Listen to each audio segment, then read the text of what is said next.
Student last time हम लोगों ने देखो डिस्टेंस और डिस्प्लेसमेंट पे बात की थी, तो इसके ऊपर क्वेश्चंस कैसे आते हैं। ये सपोज़ करो ये पॉइंट ए है और ये पॉइंट बी, ये सपोज़ करो 6 मीटर है और ये 8 मीटर। आपको बोला है डिस्टेंस और डिस्प्लेसमेंट फाइंड करनी है टोटल फ्रॉम, है ना। तो डिस्टेंस क्या होगी, देखो एक्चुअल पाथ कवर्ड 6 + 8, पर डिस्प्लेसमेंट में ट्रिकी है। डिस्प्लेसमेंट ट्रिकी कैसे, डिस्प्लेसमेंट होता है शॉर्टेस्ट पाथ। अब देखो इन दोनों के बीच में शॉर्टेस्ट पाथ होगा ना, वो ये होगा जो एरोप्लेन करता है। एरोप्लेन क्या करता है, शॉर्टेस्ट पाथ। देखो अब ये राइट एंगल ट्रायंगल है, पाइथागोरस थ्योरम लग सकती है, तो डिस्प्लेसमेंट क्या होगी, ए बी इक्वल टू √8 का स्क्वायर + 6 का स्क्वायर। तो ए बी आ गया √100 और √100 क्या होता है 10। तो डिस्टेंस और डिस्प्लेसमेंट में ये कंसेप्ट है। और सीखते हैं, जैसे एक ही क्वेश्चन हो गया, पॉज करके नोट कर लेना। जैसे सपोज़ करो सर्कुलर ट्रैक है, देखो बहुत इंपॉर्टेंट है ये सर्कुलर ट्रैक। सपोज़ करो ये रेडियस 7 है ना, मेरे को ए से बी जाना है, ए से बी जाना है, ए है ना, ए टू बी। अब आपको डिस्टेंस भी बतानी है और डिस्प्लेसमेंट भी बतानी है। देखो अगर मैं ए टू बी करता हूँ ट्रेवल, इसको हटा देता हूँ मैं एक बार सेमी सर्कल, तो डिस्टेंस क्या होगी, ये होगा डिस्टेंस। तो ये क्या होता है 2πr का आधा, πr हो गया, तो πr, तो ये हो गया 22 मीटर। और बात अगर जब डिस्प्लेसमेंट की आती है, डिस्प्लेसमेंट होता है शॉर्टेस्ट पाथ। तो देखो शॉर्टेस्ट पाथ क्या होगा, स्ट्रेट, तो 7 + 7 डायमीटर हो गया, तो 7 + 7 इक्वल टू 14 मीटर। बात पूरे सर्कल की होती, अगर पूरे सर्कल में पूछा होता डिस्टेंस क्या होगा, तो डिस्टेंस होता देखो 2πr, वो रेडियस 7 है, 2 × 22/7 × 7 44 हो जाता। पर बच्चों डिस्प्लेसमेंट 0 होता।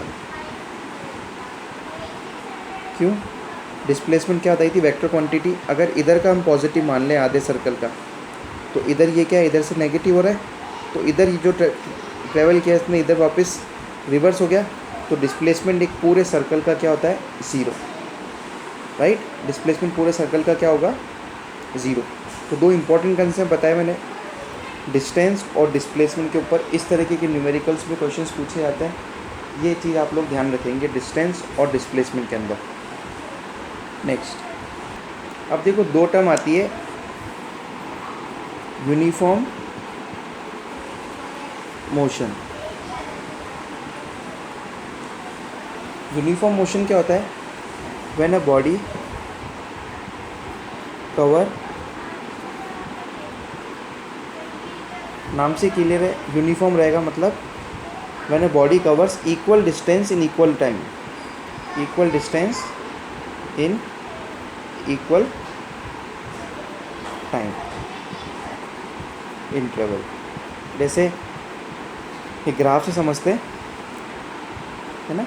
देखो शुरू के 2 सेकंड, 4 सेकंड, 1 2 3 ऐसे बना लो। 1 ये इधर सेकंड है, इधर डिस्टेंस 10 20। तो देखो हर एक सेकंड में वो 10 कवर कर रहा है, फिर देखो एक गैप आया, फिर वो 10 कवर कर रहा है। तो ये यूनिफॉर्म ग्राफ होता है। जो स्ट्रेट ग्राफ होता है ना, ये ऑलवेज यूनिफॉर्म होता है। अगर आपको ग्राफ के अंदर एक लाइन बनी हुई है, मतलब ये यूनिफॉर्म मोशन रिप्रेजेंट कर रहा है, राइट। एक आता है नॉन यूनिफॉर्म। जैसे नॉन यूनिफॉर्म का बेस्ट एग्जांपल होता है जब एरोप्लेन टेक ऑफ होता है और रनवे पे दौड़ता है ना वो, तो उस समय वो अपनी स्पीड बढ़ाता रहता है और एकदम से फ्लाई ऑफ, टेक ऑफ हो जाता है। तो उस समय नॉन यूनिफॉर्म होता है। नॉन यूनिफॉर्म का ग्राफ कुछ इस तरह से आता है। तो उसकी डेफिनेशन क्या हो जाएगी, when a body does not cover equal distance in equal interval of time, है ना। तो इसकी डेफिनेशन क्या हो जाएगी, when a body covers unequal distance in equal interval of time. तो उस डेफिनेशन में यहाँ पे अनइक्वल लगा देना, बाकी सेम रखना, तो ये नॉन यूनिफॉर्म मोशन की डेफिनेशन बन जाती है। अगली चीज़ आती है स्पीड और वेलोसिटी। जैसे हमने डिस्टेंस और डिस्प्लेसमेंट पढ़ा, वैसे ही स्पीड और वेलोसिटी क्या होती है वो समझते हैं। स्पीड होता है distance travel per unit time. ये आप लोगों ने छोटी क्लासों में पढ़ी भी होगी डेफिनेशन। इसकी एसआई यूनिट क्या होती है, डिस्टेंस की मीटर, इसकी होती है सेकंड। स्पीड कौन सी क्वांटिटी है, कल मैंने बताया था स्केलर और वेक्टर, तो ये स्केलर क्वांटिटी है, स्केलर क्वांटिटी। अगला आता है वेक्टर।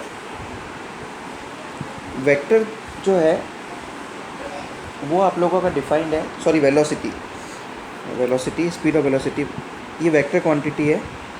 आई जस्ट स्किप, ये वेलोसिटी क्या होगी, वेक्टर क्वांटिटी। इसका फॉर्मूला जो होता है वो होता है डिस्प्लेसमेंट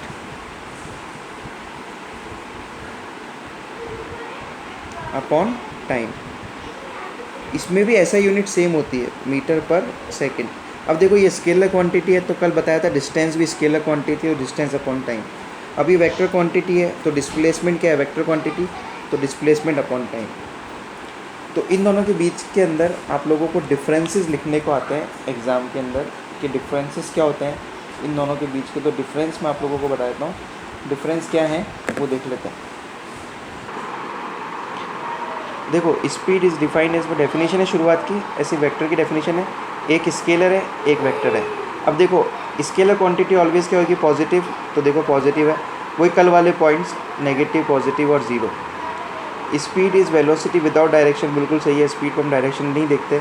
वेलोसिटी एक डायरेक्टेड स्पीड है जिसमें मैग्नीट्यूड भी और डायरेक्शन भी साथ साथ है। ओके, तो इन दोनों के बीच के डिफरेंसेस है, प्लीज़ इनको नोट कर लेना पॉज करके, राइट। आज हम इतना ही करते हैं, नेक्स्ट क्लास के अंदर हम एक्सेलरेशन और उसके ऊपर न्यूमेरिकल्स करेंगे। Thank you.